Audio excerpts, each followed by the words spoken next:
Kompleksitas algoritma memiliki pengertian, yaitu ukuran seberapa banyak komputasi yang dibutuhkan oleh algoritma untuk menyelesaikan suatu masalah.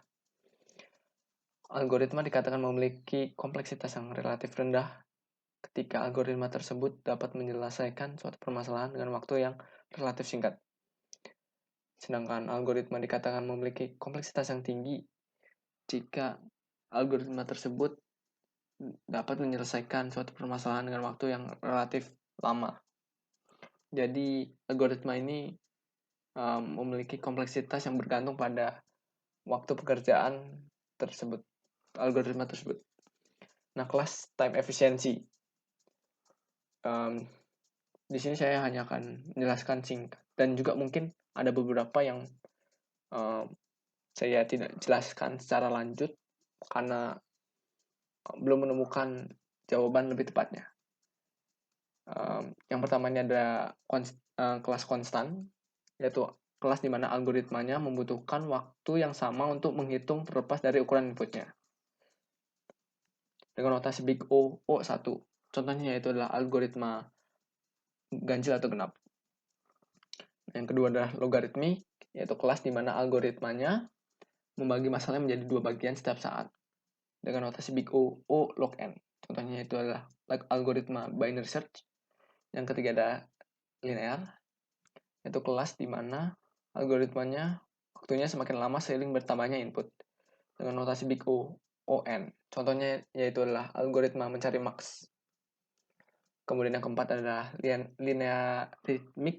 Nah, ini saya belum tahu penjelasan lebih lanjutnya. Notasinya yaitu adalah big O, ON log n. Contohnya yaitu adalah algoritma merge sort. Mungkin untuk penjelasan ini bisa dicari di internet. Yang kelima adalah kuadratik, yaitu kelas di mana algoritmanya memiliki konsep yang sama seperti linear, hanya saja berpangkat 2. Nah, notasinya yaitu adalah big O, O, N pangkat 2 dengan contoh algoritma find duplicate atau hash duplicate. Nah, yang keenam adalah kubik, sama juga seperti linear, hanya saja berpangkat 3. Contohnya yaitu adalah algoritma mencari X, Y, Z. Ketujuh adalah eksponensial, yaitu kelas di mana algoritmanya berlipat ganda setiap inputan bertambah dengan notasi big O, O2 pangkat N. Contohnya yaitu adalah algoritma power set. Ke-8 faktorial. Nah, ini saya juga belum tahu penjelasan lebih tepatnya. Mungkin bisa dicari di internet juga. Notasinya yaitu adalah big O, O, N faktorial dengan contoh algoritma permutasi. Nah, cara analisa waktu efisiensi algoritmanya ada dua, ada yang non-rekursif dan ada yang rekursif. Nah, yang pertama ini adalah algoritma non-rekursif. Cara menentukannya yaitu adalah pertama, tentukan parameter yang menunjukkan ukuran masukan. Kedua adalah identifikasi operasi dasar algoritma atau basic operation. Yang ketiga adalah periksa beberapa kali operasi dasar yang dijalankan. Apakah hanya bergantung pada ukuran input? Jika iya, maka jika bergantung pada properti tambahan lainnya, tentukan kasus terburuk atau worst case, terbaik atau best case, dan rata-rata. Yang keempat adalah siapkan jumlah yang menyatakan berapa kali operasi dasar algoritma dijalankan. Yang kelima adalah menggunakan rumus standar dan aturan manipulasi penjumlahan. Dan pada akhirnya tentukan urutan order of growth. Ya. Nah, algoritma rekursif cara menentukannya yaitu pertama tentukan basis dan recurrence dari algoritma. Yang kedua adalah tentukan basic operation. Yang ketiga adalah tentukan relasi rekursi. Yang keempat adalah konversi relasi rekursi ke bentuk non-rekursif. Mungkin kedua ini, algoritma rekursif dan non-rekursif, akan dijelaskan mungkin sama teman saya lebih lanjut. Nah, order of growth. Order of growth ini ada dua, ada suku dominan, dan satu lagi adalah big O, big omega, dan big theta. Suku dominan mungkin saya akan jelaskan atau beritahu lebih di soal. Mungkin kita akan lebih fokus ke big O, big omega, dan big theta dulu di sini. Nah, big O memiliki rumus yang tertera tersebut, yaitu misalkan contohnya fungsinya adalah n kali n plus 1 per 2 kurang dari sama dengan C kali N pangkat 3 untuk menggambarkan batas atas asimtotik. Nah, untuk big omeganya, contohnya yaitu fungsinya N kali N plus 1 per 2 lebih dari sama dengan C kali N pangkat 2 untuk menggambarkan batas bawah asimtotik. Nah, big theta ini untuk menggambarkan batas di mana batas-batas yang diapit oleh big O dan big omega. Nah, ini contoh soalnya. Mungkin sebelum masuk ke sini, kita ke sini dulu. Nah, ini contohnya nomor 1. Tn sama dengan N plus 1024 sama dengan ON. Ini disuruh menentukan apakah si N ini lebih O atau bukan. Nah, kita masukkan saja langsung dengan rumus big O. N dengan fungsi N plus 1024 kurang, ini kurang sama dengan, jadi harusnya N plus 1024 kurang dari sama dengan C kali N. Nah, misalkan C-nya adalah 2, maka kita harus mencari N0 ya terlebih dahulu. Nah, kita dapat N0-nya 1024 dengan melakukan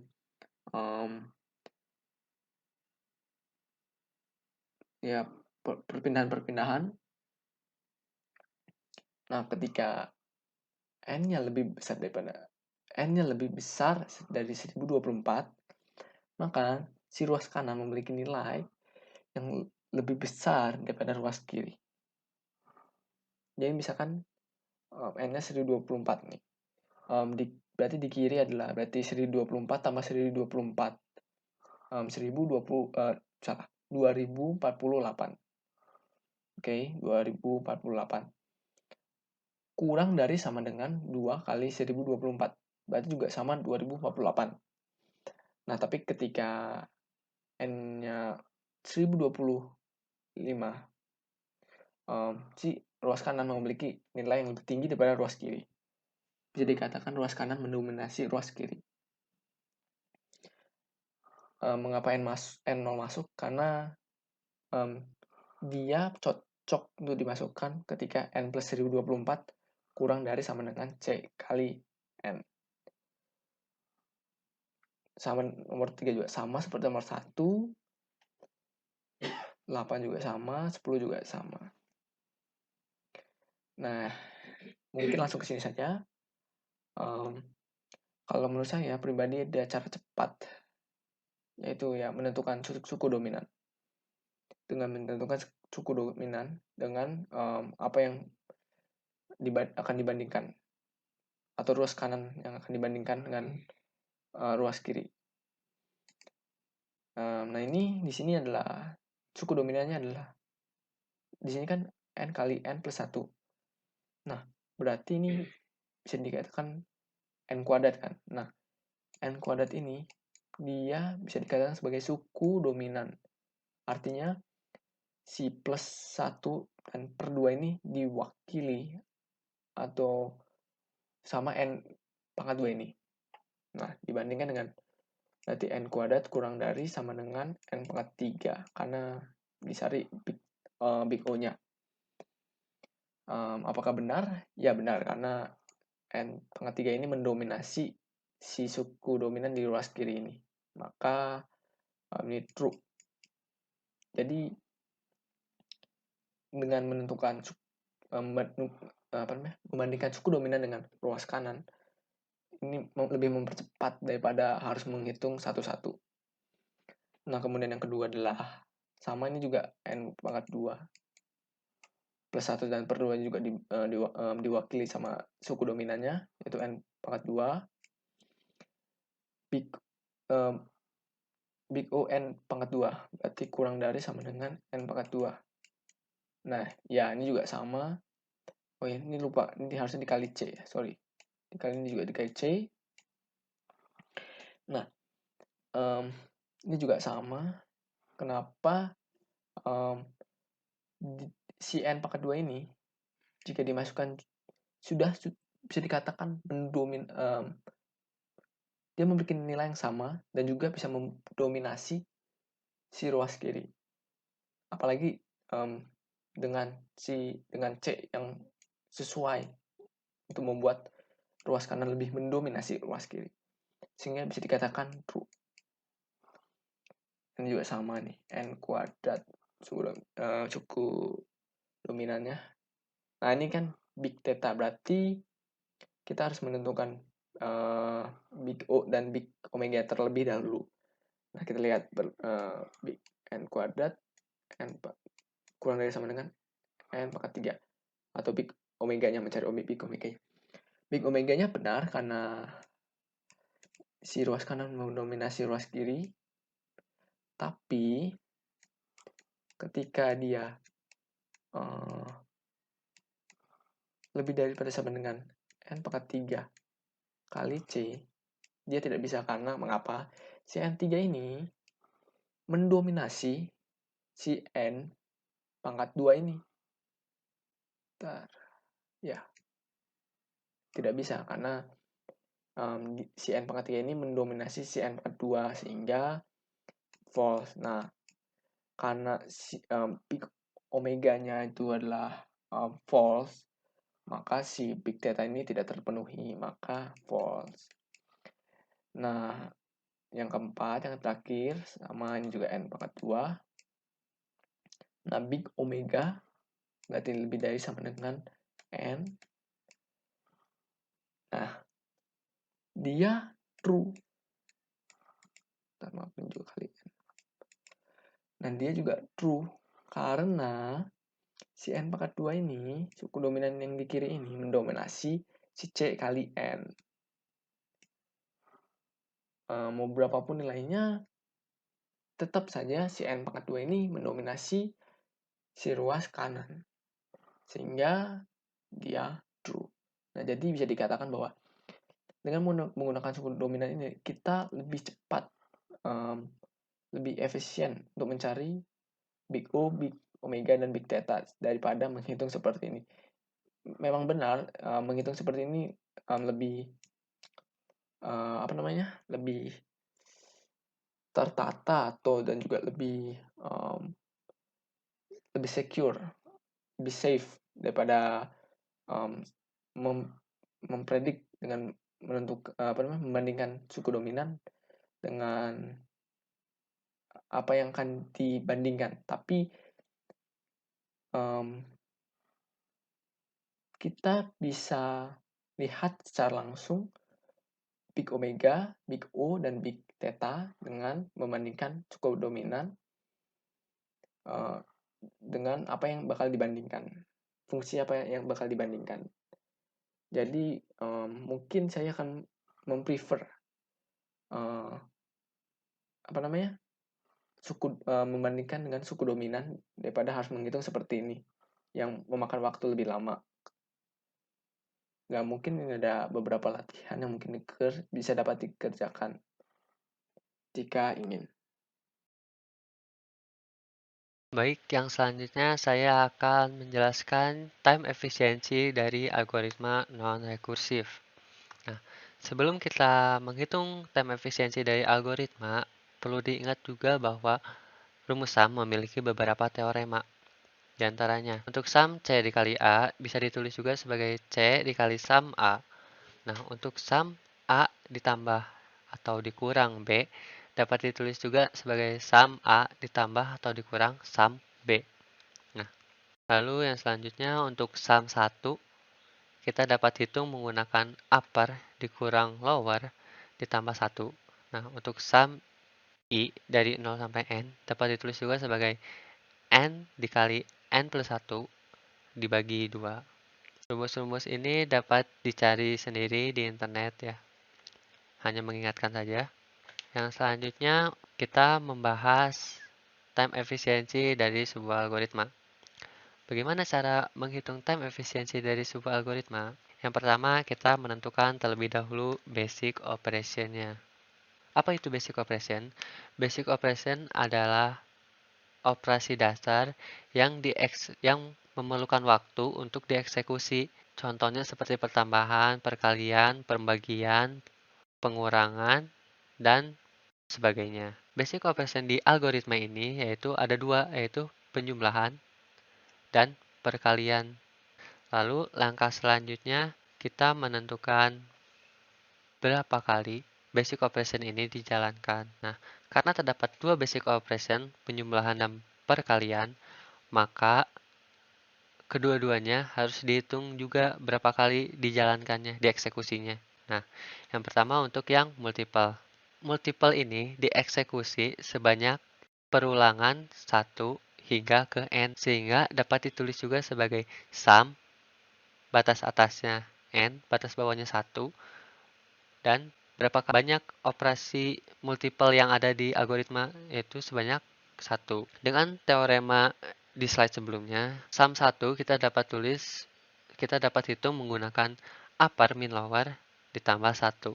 Uppernya n, lowernya 1 ditambah 1, sehingga diperoleh min 1 ditambah 1 habis, sehingga hasilnya n. Begitu pula dengan yang addition. Langkah selanjutnya kita menghitung time efficiency. Karena pada algoritma ini terdapat dua basic operation, maka basic operation multiply dan addition dijumlahkan. Nah, yang pertama untuk basic operation untuk yang multiply dieksekusi ditambah basic operation addition dieksekusi, sehingga menghasilkan ini CM M basic operation multiply-nya dieksekusi sebanyak n kali, addition-nya sebanyak n kali, maka dapat tulis juga sebagai berikut. Nah, kita ambil yang paling signifikan yaitu n, sehingga diperoleh time efisiensinya linear. Lalu contoh 2.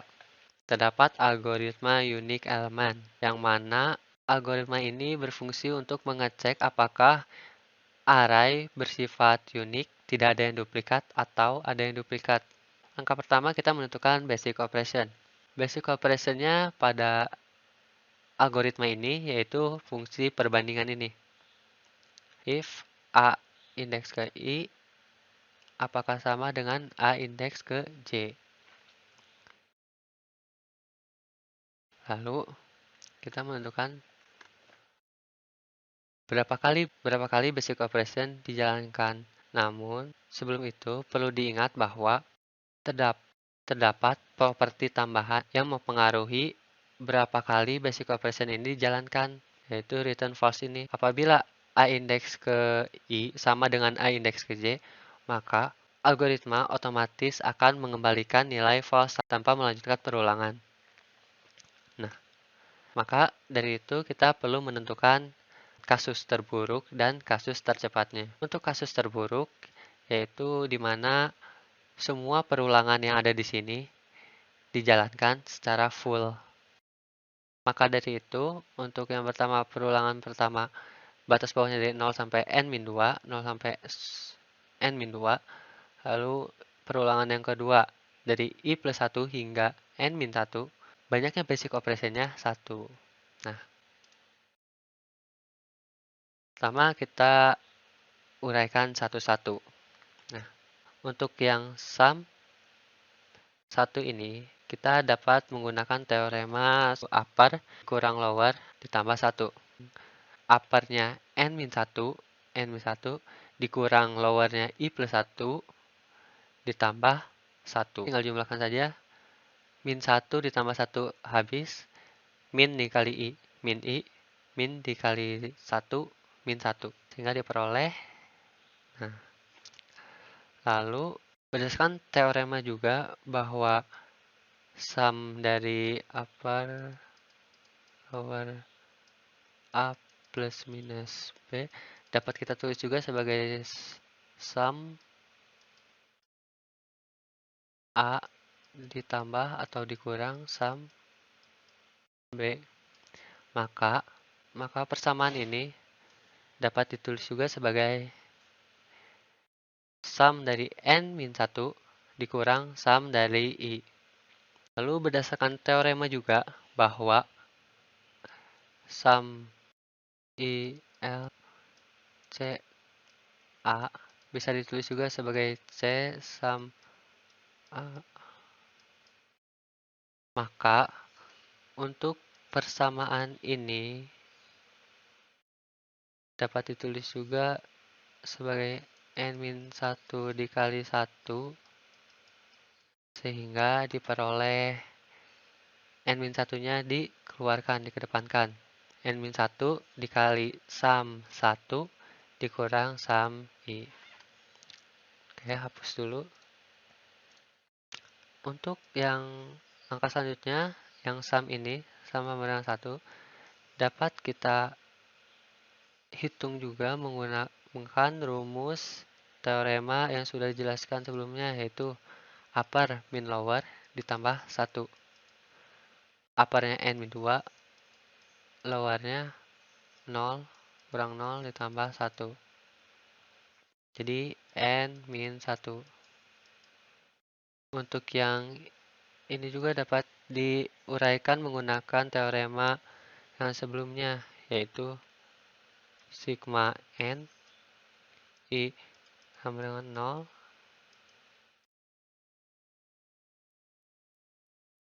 dapat ditulis juga sebagai n plus 1 dibagi 2. Oke. Karena pada persamaan ini batas atasnya n-2, maka n ini diganti menjadi n-2. Jadi n-2 dikali n-2 plus 1. Kita masukkan. Nah, n-1. Oke. Lalu tinggal uraikan. Ini n-1 yang tadi sudah dihitung. Ya. Oke, hapus dulu. Nah, lalu kita tinggal jabarkan saja. Nah, untuk yang n-1 kuadrat, kita jabarkan menjadi n dikuadratkan, n kuadrat, 2 dikali min 1, min 2 dikali n, min 2n. Kemudian min 1 dikuadratkan, plus 1. Lalu untuk yang ini, n min 2 dikali n min 1. Kali n dikali n kuadrat. N dikali min 1, min n, min 2n dikali n, min 2n. Sehingga dijumlahkan menjadi min 3n. Lalu min 2 dikali min 1 plus 2. Sehingga diperoleh angka selanjutnya tinggal kita samakan penyebutnya. Lalu jumlahkan 2n kuadrat dikurang n kuadrat menjadi n kuadrat.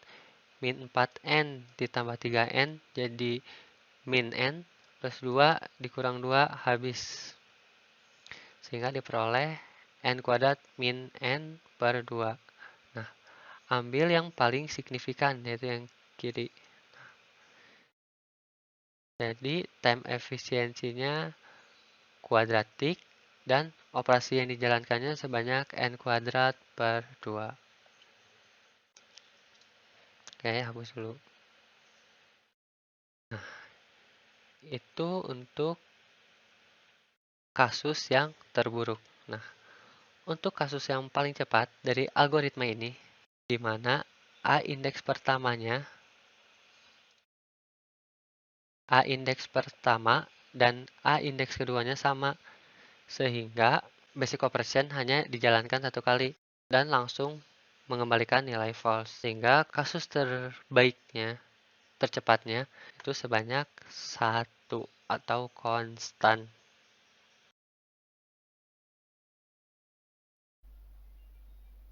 Baik, kita sekarang akan masuk ke analisis kompleksitas untuk algoritma rekursif.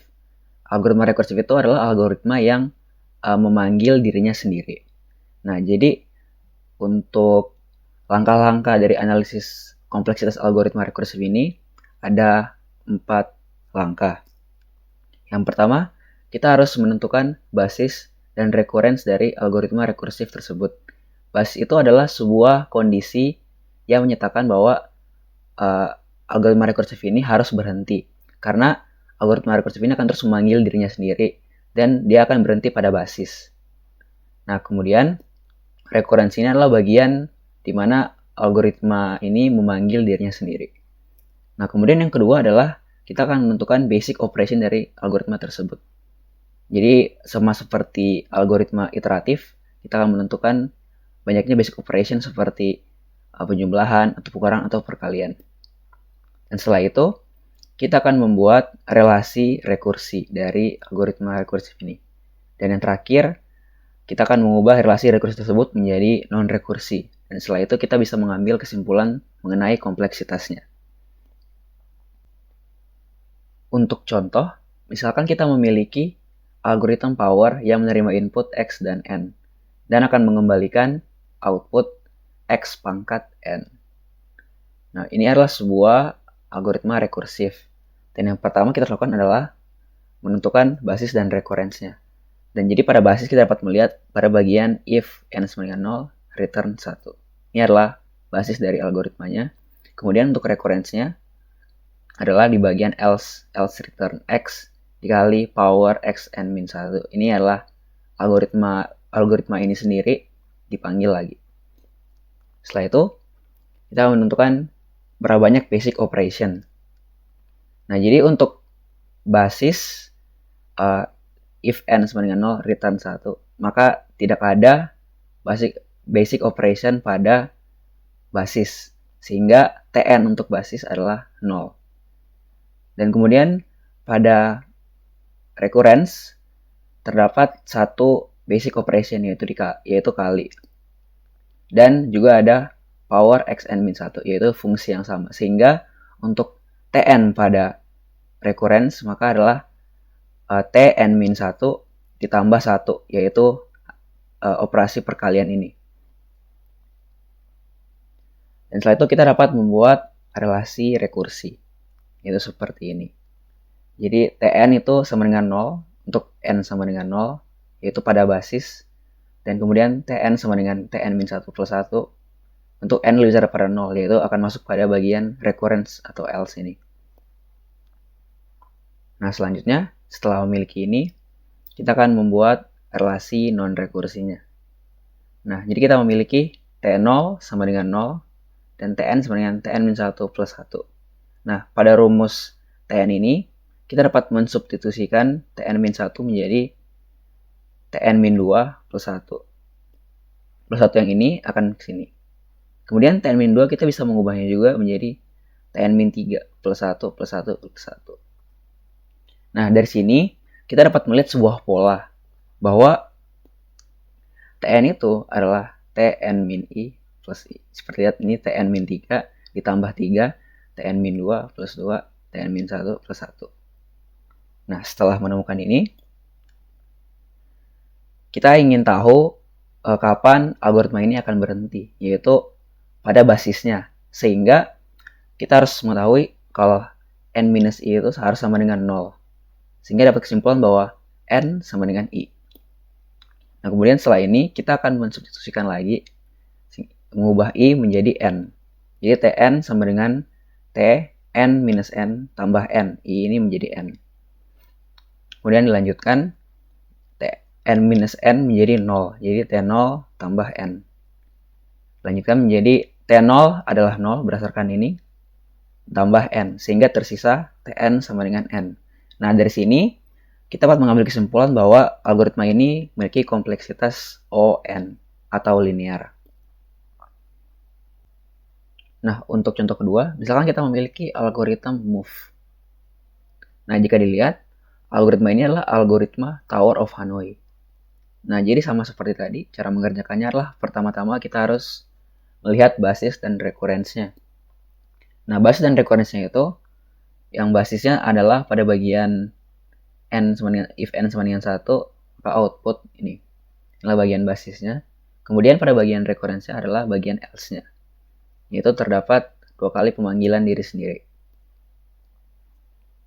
Nah, selanjutnya kita akan menghitung basic operation dari algoritma ini. Nah, jadi kita lihat pada basis terdapat satu output. Sehingga ada satu basic operation pada basis. Dan pada else terdapat 2 kali pemanggilan diri sendiri. Dan juga terdapat satu basic operation. Sehingga saat kita ingin membuat relasi rekursi, maka akan seperti ini. Jadi Tn sama dengan 1 untuk n sama dengan 1. 1 ini adalah basic operation. Untuk jika n sama dengan 1 itu adalah output ini. Dan kemudian jika n lebih besar daripada 1 akan masuk ke else. Sehingga akan berlaku ini. 2t n-1 yaitu 2 kali pemanggilan diri sendiri ditambah 1 yaitu output ini. Selanjutnya setelah memiliki ini kita akan membuat relasi non-rekursinya. Nah, jadi kita pertama-tama memiliki ini. Dari sini kita dapat membuat ini. T1 sama dengan 1. Dan Tn sama dengan 2 Tn-1 ditambah 1. Nah, kita bisa mensubstitusikan Tn-1 menjadi 2 Tn-2 tambah 1. Sehingga jika dihitung menjadi 4 Tn-2 plus 3. Jika Tn-2 disubstitusikan lagi, jadi 2 Tn-3 plus 1, maka jika dihitung akan menjadi 8 Tn-3 plus 7. Nah, dari ketiga ini, pola yang dapat kita temukan adalah Tn itu adalah 2 pangkat I kali T n minus I ditambah 2 pangkat I minus 1. Nah, jadi kalau misalnya kita lihat Tn-nya 2T kali 2T n minus 1 ditambah 1. Nanti ini 2 pangkat 1, ini 2 pangkat 1 minus 1. Nah, ini kan kalau yang ini, ini 2. Berarti ini 2 pangkat 2, 4 benar. Dan ini 2 pangkat 2 minus 1, 3. Kalau ini yang n minus 3, 2 pangkat 3 sama dengan 8. Dan 7 ini 2 pangkat 3 minus 1, 7. Jadi polanya adalah seperti ini. Kemudian jika kita ingin mengetahui kapan algoritmanya akan berhenti, maka kita harus bikin n minus I sama dengan 1. 1 ini adalah dari basisnya. Ini adalah tempat bagian di mana algoritmanya akan berhenti. Sehingga kita dapat menemukan bahwa n minus 1 sama dengan I. Nah, kemudian kita akan substitusikan lagi ke persamaan. Sehingga I ini menjadi n minus 1, jadi pangkat n minus 1. Ini juga 2 pangkat I menjadi 2 pangkat n minus 1. I juga menjadi n minus 1, dan karena n kurang I menjadi n kurang n plus 1. Kemudian dilanjutkan menjadi n kurang n plus 1 menjadi T1. Lanjutkan lagi. Karena T1 adalah 1, maka ini bisa dihilangkan menjadi 2 pangkat n min 1 ditambah 2 pangkat n min 1 dikurang 1. Sehingga dapat diubah menjadi 2 kali 2 pangkat n min 1 min 1. Nah, dari sini untuk mengambil kesimpulan kompleksitasnya kita tidak perlu mengambil seluruhnya ini, tapi kita ambil bagian yang paling berpengaruh dalam persamaan ini. Dan dalam persamaan ini yang paling berpengaruh adalah 2 pangkat n. Sehingga kita dapat mengambil kesimpulan bahwa algoritma ini memiliki kompleksitas O2 pangkat n atau eksponensial.